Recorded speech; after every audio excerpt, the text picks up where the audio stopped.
Preview.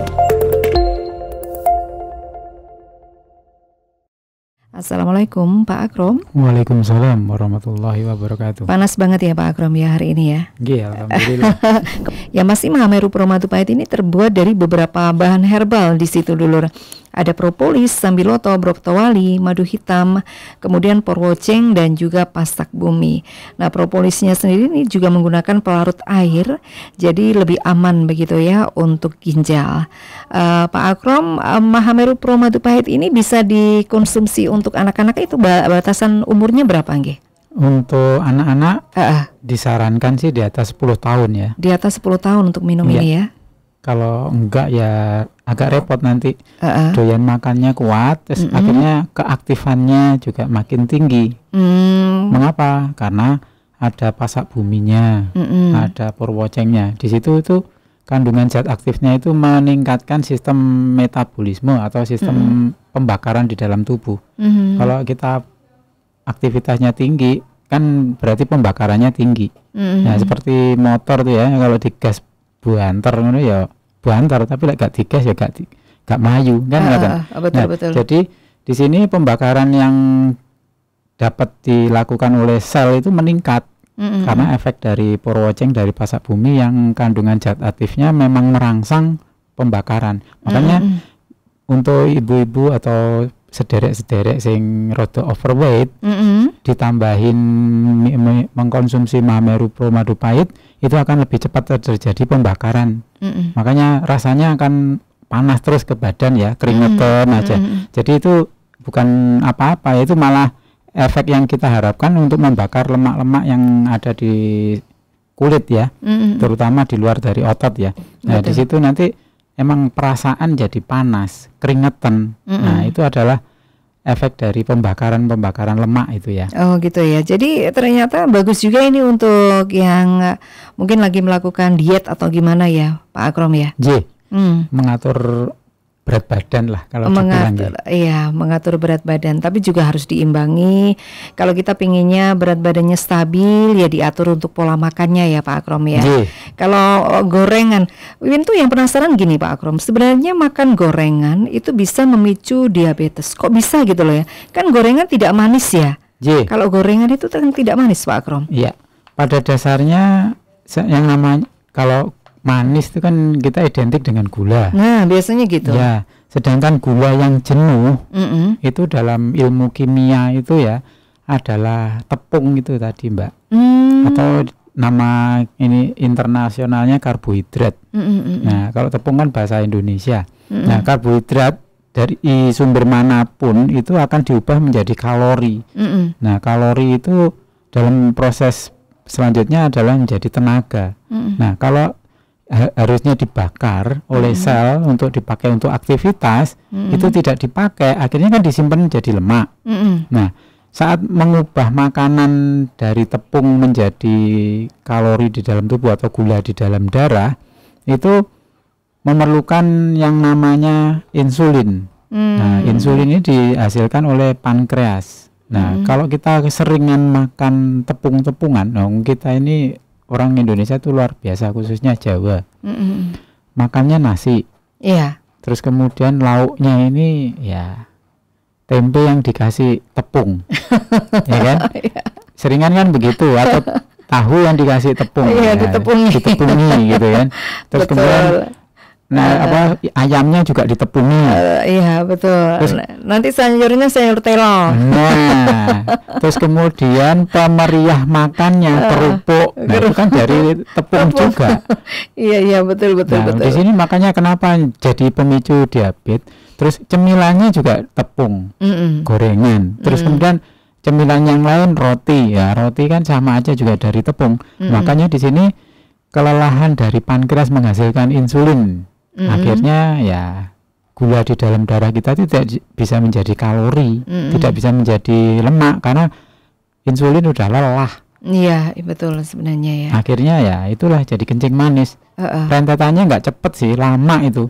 Yang kita itu kerja diporsir seminggu ya masih bisa, tapi setelah lewat dari seminggu kan kelenger. Sebenarnya ke situ ya. Iya.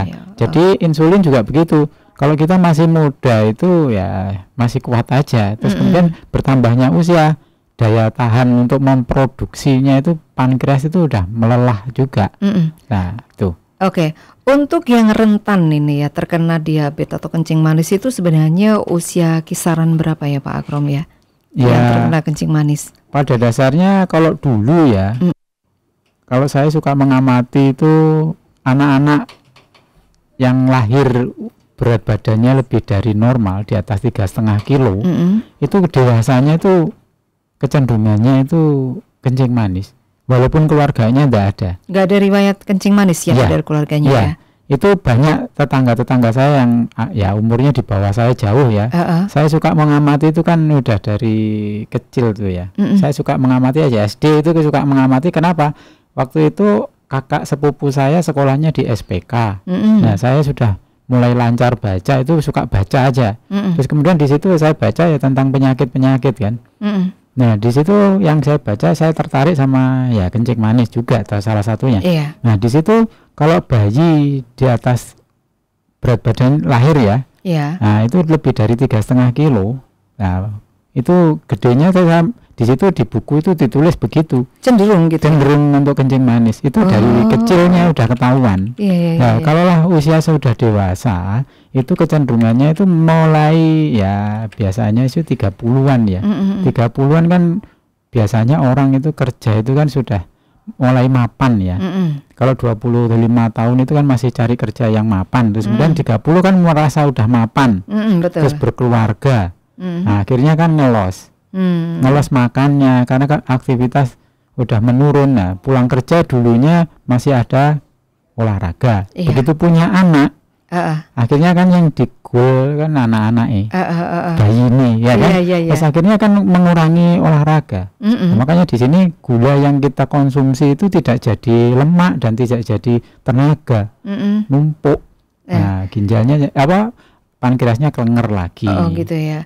Jadi sebenarnya untuk menjaga ini ya biar kita itu ya paling enggak apalagi di usia yang sudah tidak muda lagi itu terlepas dari yang namanya sakit diabetes itu apa yang mesti kita lakukan Pak Akrom? Pada dasarnya nomor 1 menjaga pikiran ya. Pikiran? Ya. Karena stres itu memicu insulin itu tidak aktif. Dalam arti itu memang diproduksi, tapi dia tidak aktif dan tidak efektif mengubah karbohidrat menjadi gula di dalam darah, terus kemudian diubah lagi menjadi lemak ya. Padahal sekarang ini mau tidak mau, suka tidak suka, pikiran kita tuh dipaksa loh untuk menghadapi keadaan Pak Akrom. Iya betul. Betul. Iya. Berarti sama ya Pak Akrom kita ya. Ya kondisinya memang demikian, dituntut serba cepat. Iya. Ya kan? Dituntut mikir kita tuh sebenarnya. Iya. Akhirnya cepet-cepetan ya. Akhirnya dising cepet nih sikatnya kan gitu kan. Iya. Ya itulah yang menyebabkan kita tertekan ya. Akhirnya ya hormon stresnya itu muncul. Nah, hormon stresnya ini loh yang menghambat keaktifan dan keefektifan dari insulin. Oh gitu. Ya, jadi hormon-hormon stres itu kan memicu kecepatan jantung berdetak. Nah, kemudian menyempit ya. Menyempit kan tegang terus ya pembuluh darah. Nah, itu akhirnya kan mengecil. Kalau ini mengecil terus akhirnya tekanannya tinggi. Nah, diperlukan hormon-hormon lain yang untuk menetralisir tapi enggak nutut istilahnya ya. Nah, gula di dalam darah itu kan padat rasanya. Di peredaran darah itu jalan menyempit, tapi ini truk itu dipaksa cepat. Nah, coba kita bayangkan pembuluh darah itu iya, pembuluh darah itu sebagai jalan gang ya.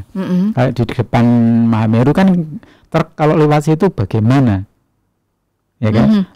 Padahal kan harusnya sepeda motor, mungkin mobil penumpang aja cukup ya. Iya. Tapi kalau truk lewat yang repot ya. Harus pelan, harus gimana gitu ya. Roda 6 aja udah repot di depan itu ya. Betul. Nah, itulah pembuluh darah di dalam tubuh kita itu kelas-kelas kayak kelas jalan.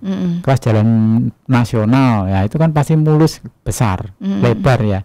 Nah, kemudian jalan provinsi ya, itu kan udah mulai mengecil sedikit. Jalan kabupaten, jalan kecamatan itu masuk gang kayak di depan Mahameru ini.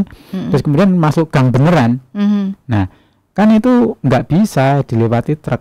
Kenapa kalau dilewati? Lah ibaratnya itu akhirnya kesannya itu tersendat peredaran darah itu tersendat. Jalanan juga tersendat, jadi peredaran darah juga tersendat.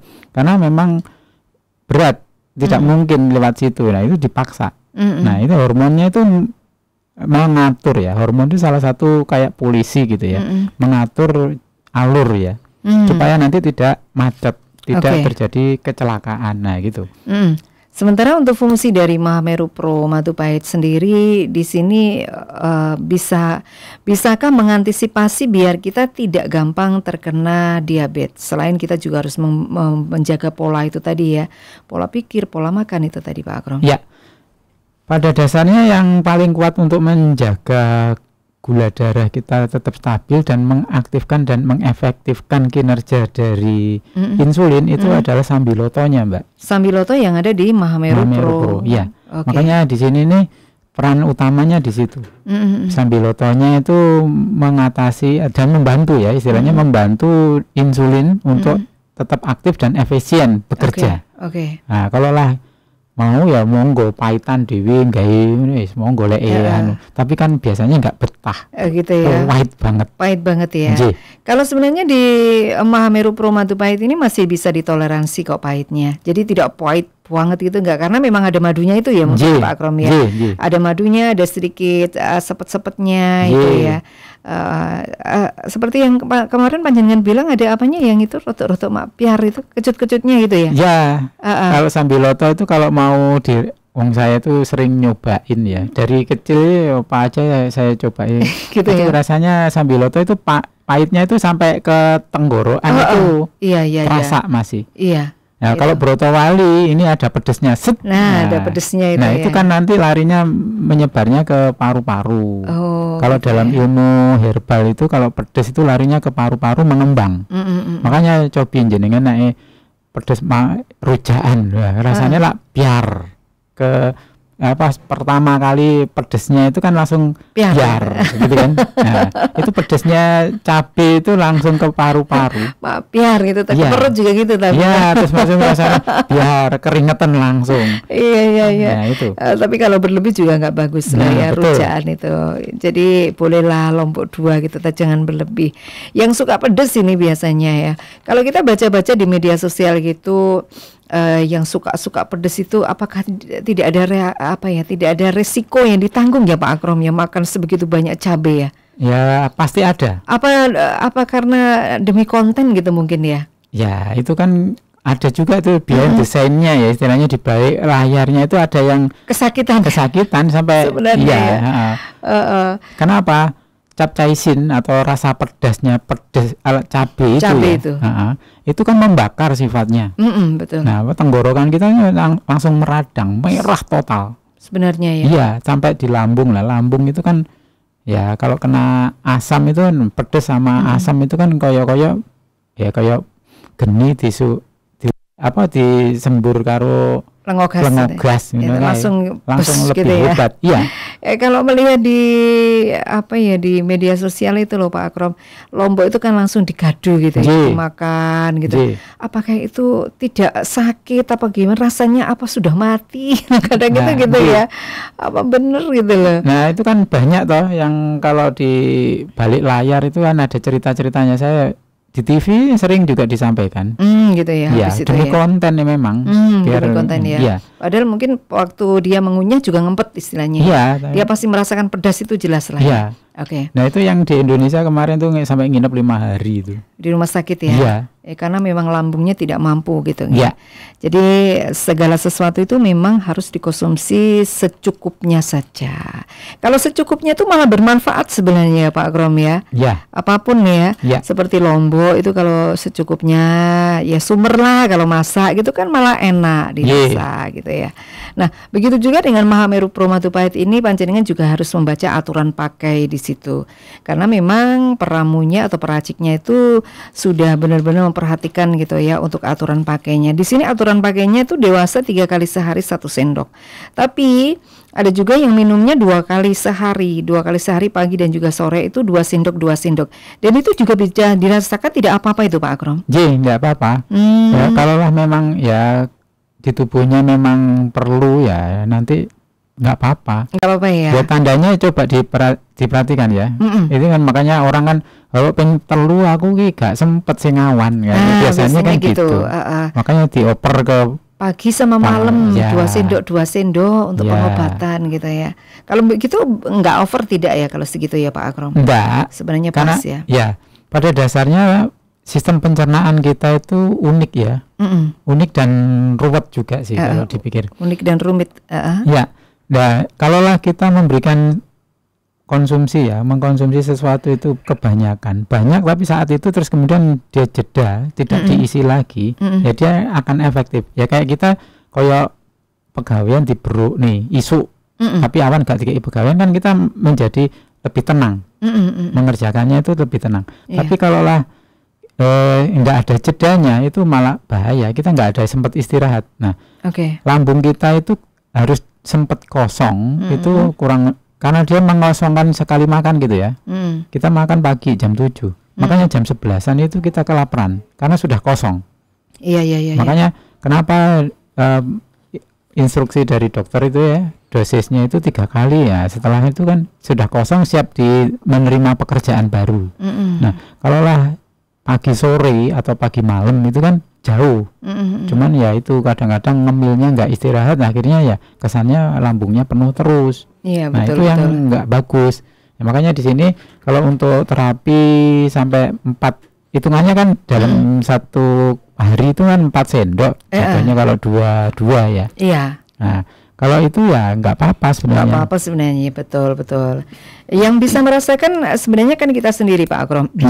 Untuk kita merasakan itu sudah over atau ini sudah dalam batas seperti apa overdosis itu kan kita bisa merasakan ya Pak Akrom. Ya, mungkin tidak pusing atau apa gitu mungkin ya Pak Akrom ya. Kalaulah untuk Mahameru Pro Madu Pahit, saya pernah uji coba untuk diri saya sendiri. Sebatas mana sih kemampuan saya gitu ya.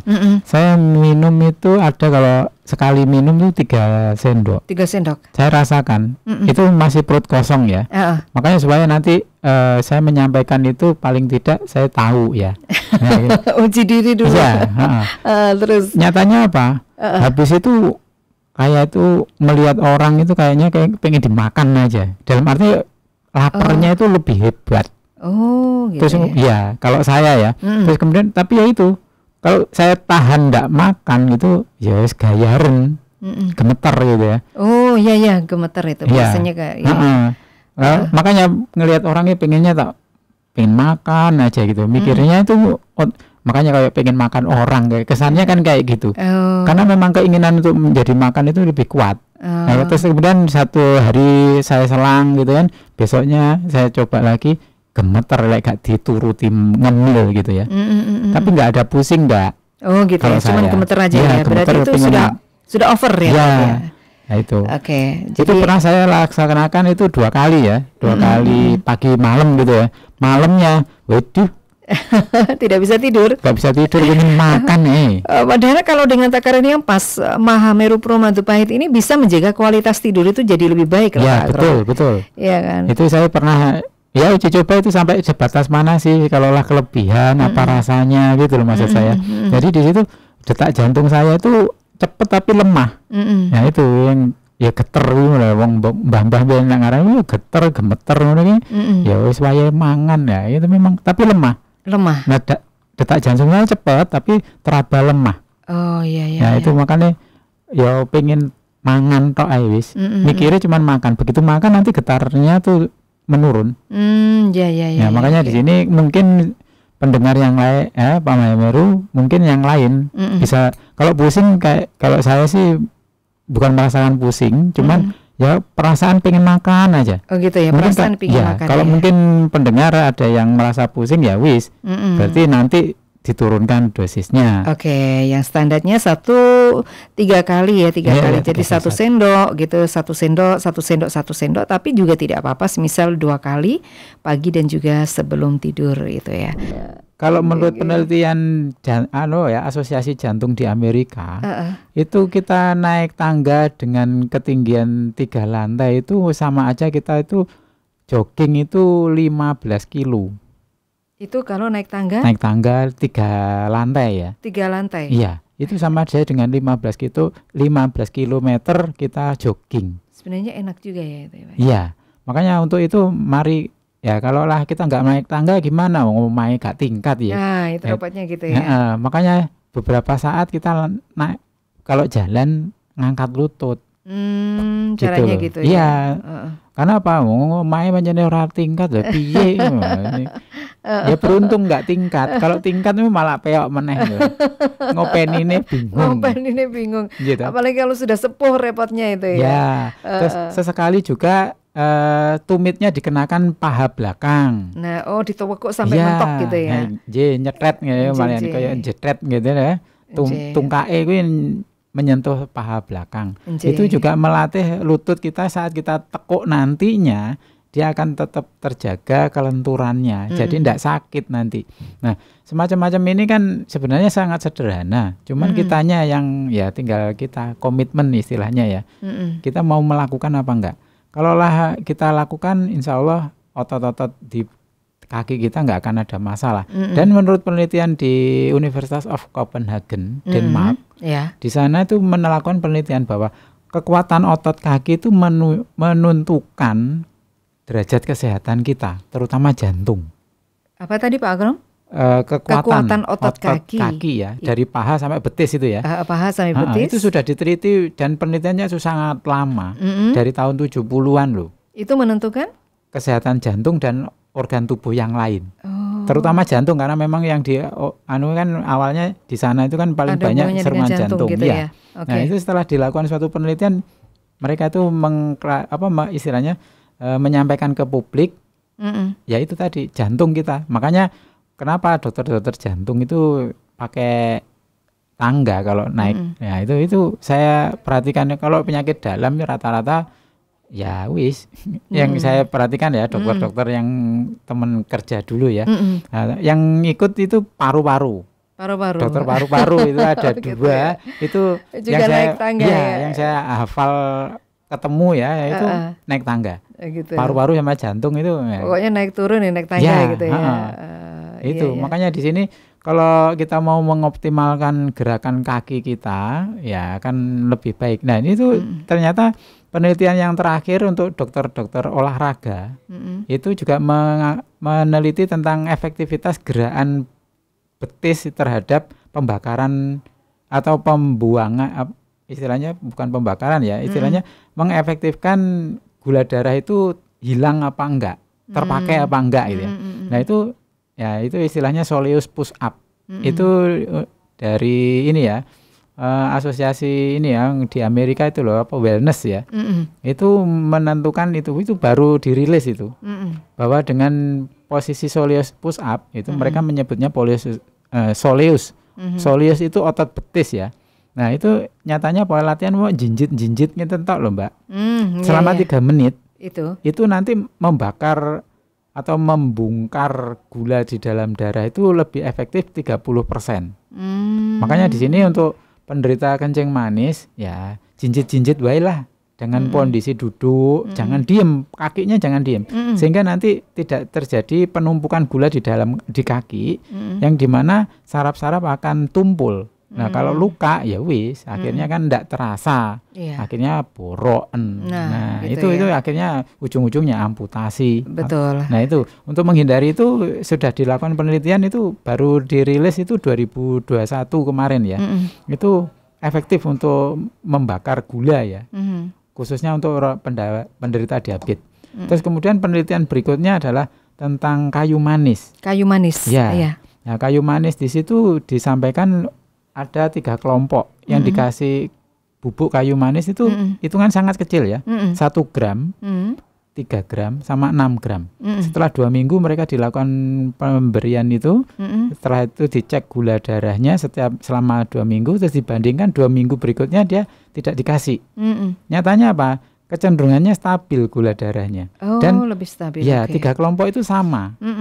Kestabilannya gula darah itu terjaga juga. Nah, jadi di sini rupanya serbuk kayu manis itu efektif. 1 gram aja sama dengan yang 6 gram. Nah, makanya di sini monggo bagi penjenengan yang hobinya masak, hobinya bikin kue, monggo dikasih aja 1 gram. 1 gram Ya, kayu manis ya. Ya, bagi masakan kue-kuenya, kan baunya juga enak toh, Mbak. Betul, aromanya tuh mempersedap gitu ya, memang dan ya. kita tidak ngeracuni sedulur-sedulur sing nukoni jajane awake dhewe. Tidak. Iya kan? Menambah aroma nikmat sebenarnya, aroma alami itu ya, bukan Terus aroma akhirnya buatan. Efektivitas kinerja dari si insulin itu terjaga. Nah, kalaulah di Mahameru Pro kan tadi sudah saya sampaikan bahwa Sambiloto juga berperan aktif. Betul. Kan itu hanya khusus untuk insulinnya aja kalau lah kayu manis. Tapi kalau Sambiloto itu ke jantung juga. Oh, perlindungan ke jantung juga ya Sambiloto ya. Pencernaan juga. Makanya ya lebih kompleks. Makanya kalau kita mengkonsumsi rutin Mahameru Pro Madu Pahit akan lebih enak di pencernaan, badan kita terjaga, jantung kita juga terjaga, tensinya otomatis nggak ikut naik. Nah, kalaulah cuman kayu manis kan menjaga si insulin tok efektif. Nah, yang lain, nah kan gitu. Betul. Jadi di sini lebih enak lah kita mengkonsumsi Mahameru Pro Madu Pahit karena memang lebih kompleks ya. Betul. Dari brotowalinya, dari porwocengnya, belum yang lain-lain itu nanti. Untuk pasak buminya itu dan porwoceng itu juga terhadap otot kita menjadi lebih lentur ya. Makanya untuk Bu Ati tadi untuk kaki yang linu-linu lututnya ya, kalau ketekuk gitu, itu akan juga lebih efektif karena lentur. Nah, tendon-tendon ya, istilahnya tendon itu otot yang menempel ke ujung-ujung sendi ya. Nah, itu akan lentur sehingga tidak akan terasa keluhan nyeri yang kita rasakan sakit tadi ya. Nah, itu efektivitasnya di situ.